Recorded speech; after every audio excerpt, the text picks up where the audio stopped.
Perkenalkan, saya Renata Aulianti Saputri Lentar, saya dari kelas 10E. Di sini, saya akan menjelaskan tentang evolusi perbankan di Indonesia. Selamat menyaksikan. Seperti yang kita ketahui, perbankan adalah badan usaha yang menghimpun dana dari masyarakat dalam bentuk kredit dan atau bentuk-bentuk lainnya dalam rangka meningkatkan taraf hidup rakyat banyak. Fungsi utama perbankan adalah sebagai penghimpun dan penyalur dana masyarakat.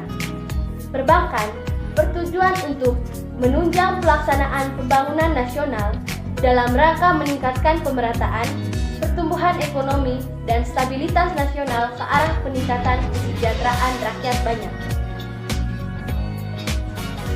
Dalam sejarah, VOC atau Verenigde Oostindische Compagnie, yaitu perusahaan dagang pertama di Indonesia, mendirikan bank pertama di Nusantara pada tahun 1746 yang bernama Bank Van Kauran.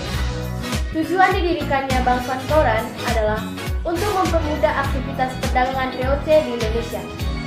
Seiring perjalanannya, Bank Van Kauran tidak beroperasi dengan baik. Akhirnya pada tanggal 1 September 1752, Bank Van Kauran disempurnakan menjadi The Bank Kauran and Bank Van Liening. The Bank Kauran and Bank Van Liening sangat berperan penting dalam menunjang kegiatan di era VOC. Bank ini bertugas memberikan pinjaman kepada pegawai VOC agar mereka dapat menempatkan dan memutarkan uang mereka pada lembaga tersebut.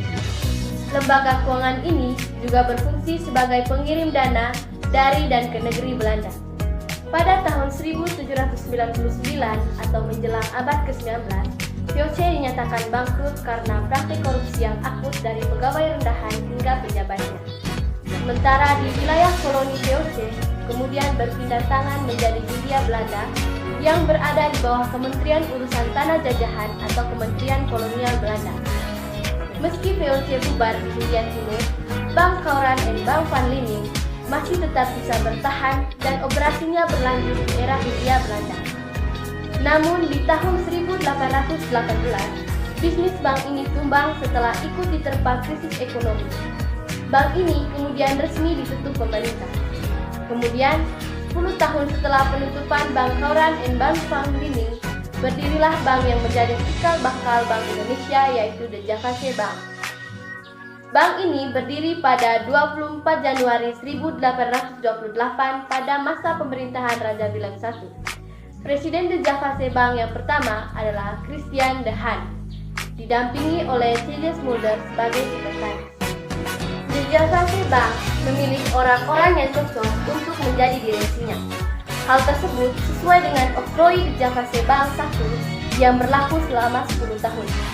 Terhitung sejak tanggal 1 Januari 1828 sampai tanggal 31 Desember 1837. Kemudian diperpanjang sampai tanggal 31 Maret 1838. Pada rapat perdadanya tanggal 20 Februari 1828 di gedung Société de Harmonie Batavia ditetapkan 3 direktur The Javase Bank. The Javase Bank dibentuk sebagai bank sirkulasi yang bertujuan melakukan reformasi keuangan dan menerapkan sistem moneter yang seragam di wilayah Hindia Belanda. Mata uang Hindia Belanda yang diterbitkan The Javase Bank masih dipergunakan untuk transaksi masyarakat pasca kemerdekaan bangsa Indonesia pada tahun 1945. Setelah Indonesia merdeka, berdasarkan Undang-Undang Nomor 2 PRP tahun 1945, didirikan sebuah bank sentral bernama Bank Negara Indonesia atau disingkat dengan BNI. Berdasarkan hasil konferensi meja bulat, BNI ditunjuk menjadi bank pembangunan dan Javase Bank menjadi bank sentral. Selain itu, Indonesia juga masih memiliki utang dengan Belanda. Untuk menjamin utang tersebut dibayar, maka Belanda ingin tetap ikut campur tangan perihal keuangan pemerintah Indonesia melalui Javase Bank. Melihat kondisi tersebut, maka Indonesia memutuskan untuk segera melakukan nasionalisasi The Javase Bank. Tokoh yang pertama kali menyampaikan gagasan nasionalisasi The Javase Bank adalah Mr. Yusuf Wibisono, Menteri Keuangan Kabinet Sukiman pada 28 Mei 1951. Pernyataan yang dibuat tanpa konsultasi terlebih dahulu dengan pihak The Javasse Bank menyebabkan Presiden The Javasse Bank, Dr. A. Howing, memutuskan untuk mengundurkan diri. Setelah itu, dibentuk Panitia Nasionalisasi The Javasse Bank yang bertugas mengajukan usulan nasionalisasi kepada pemerintah. Panitia Nasionalisasi The Javasse Bank memutuskan nasionalisasi dilakukan dengan cara membeli saham-saham The Javasse Bank kepada para pemiliknya. Proses nasionalisasi berlangsung dari tahun 1951 sampai 1953. Pada akhirnya, proses nasionalisasi semakin mengerucut ketika Undang-Undang Nomor 11 Tahun 1953 tentang Bank Indonesia atau UU PBI disahkan dan diundangkan melalui Lembaran Negara Nomor 50 Tahun 1953. Dengan berlakunya undang-undang tersebut, nama Bank Indonesia resmi ditetapkan bukan saja sebagai bank sirkulasi, tetapi juga sebagai Bank Sentral Republik Indonesia.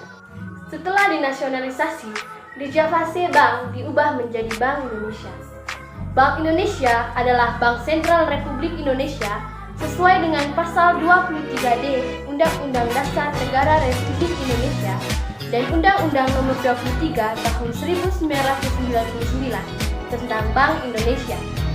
Pada tahun 1953, Undang-Undang Pokok Bank Indonesia menetapkan pendirian Bank Indonesia untuk menggantikan fungsi The Javasse Bank sebagai bank sentral dengan 3 tugas utama di bidang moneter, perbankan, dan sistem pembayaran.